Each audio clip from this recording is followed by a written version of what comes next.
The House Capitol Riot Committee is taking steps to hold former President Trump's longtime advisor in criminal contempt. Steve Bannon failed to comply with a subpoena to appear before the committee yesterday. Bannon's attorney says his client cannot speak with lawmakers until it's approved by the former president.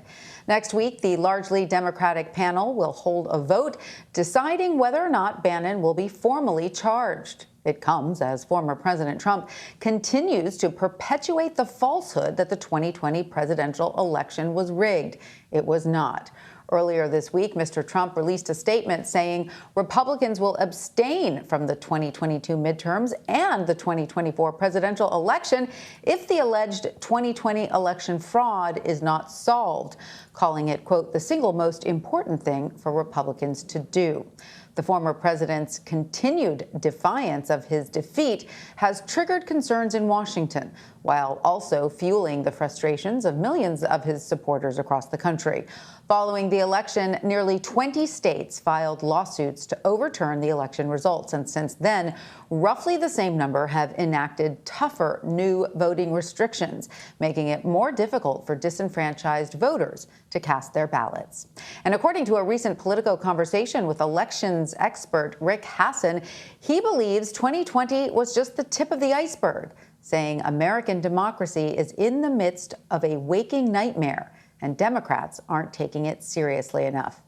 Rick Hasen joins me now with more on this. He's a professor at the University of California, Irvine Law School, and the co-director of their Fair Elections and Free Speech Center. Rick, thank you for joining us. You are one of the intellectuals out there sort of sounding the alarm.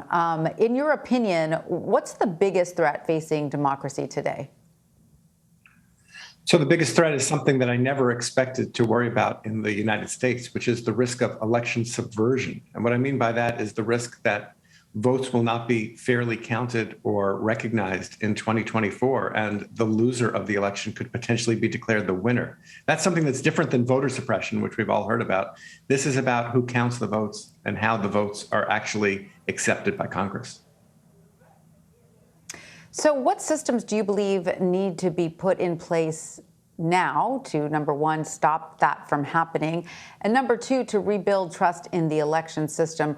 Or do you think it's gotten to the point where it's too late, that no matter who wins the 2024 election, there's going to be a huge segment of the population that believes the election was stolen? So I think those are two different questions. I think that it's possible that there'll be a part of the population that will believe the 2024 election is stolen as well.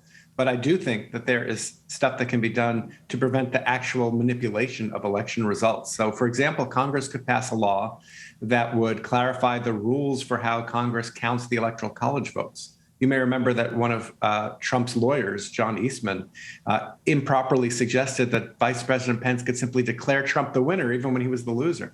Well, the Electoral Count Act, the law that governs this area, could be changed to make it clear that something like that can't happen. We also could require paper ballots for every voter who votes. Right now, about 10% of voters vote on fully electronic voting machines, and that creates a risk that people are not going to believe the results that come out of a machine when there's not a piece of paper that can be validated. So there really is a lot that could be done legislatively, but you're right in your question in suggesting it's not just about law. It's about norms and politics, and we need to make sure our institutions are in place and are strong so that people with integrity are the ones who are running our elections and deciding who the winners are of these elections. Now, of course, we are hearing the former president continue to harp on the 2020 election, but is the goal here really to look backward, or is it to look forward and get people in place to make changes so that future elections can be swayed to benefit a particular party? So if you believe that the last election was stolen, you might be more likely to try to steal it the next time around, a kind of tit for tat. And that's what I'm worried about. So why does Trump make his voter fraud claims, his false claims that the election was stolen?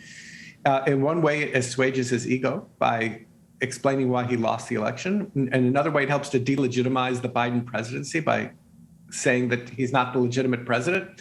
But as you suggested, it also lays the groundwork for potentially messing with how elections are run in 2022 and 2024. And in particular, there are a number of Trump loyalists who have tried to take positions either as Secretary of State.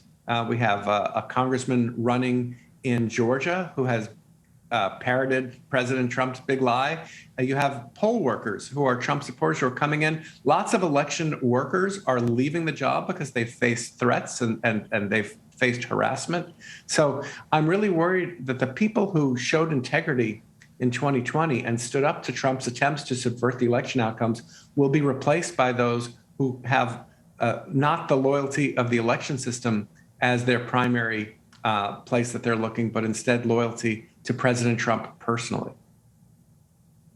And so, as you know, Rick, the 2022 midterm elections are just a little over a year away. President Biden's approval rating is dropping. Often the power out of party does see gains in the midterms.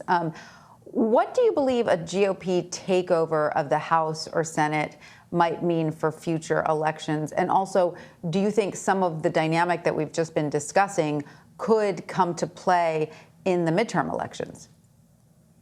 Well, it's much less likely to come to play in the midterm elections, in part because they're happening relatively soon, but in part because it's the particular convoluted rules that we have for choosing the president, from the electoral college votes and all the different steps that need to be taken to confirm those electoral college votes that makes the presidential system particularly open to manipulation. I think that Democrats have shown more interest in standing up to Trump and in trying to come up with rules that could prevent election subversion. So the biggest change that would happen if Republicans took over one or both houses of Congress in 2022 is that it would make it less likely that there would be legislation that would be put in place to try to minimize this risk for 2024. But Rick, let me ask you something. How long can democracy hold if you begin to have one party that isn't interested in democracy anymore? Right. So this is the real question. I think this is a battle for the soul of the Republican Party. And that's why I think that Democrats really blew it right after Joe Biden was inaugurated. There was a moment when there were much of the Republican leadership, thinking of people like Mitch McConnell, were disgusted by Trump's fomenting of insurrection, by his attempts to manipulate the outcome and turn his loss into a win.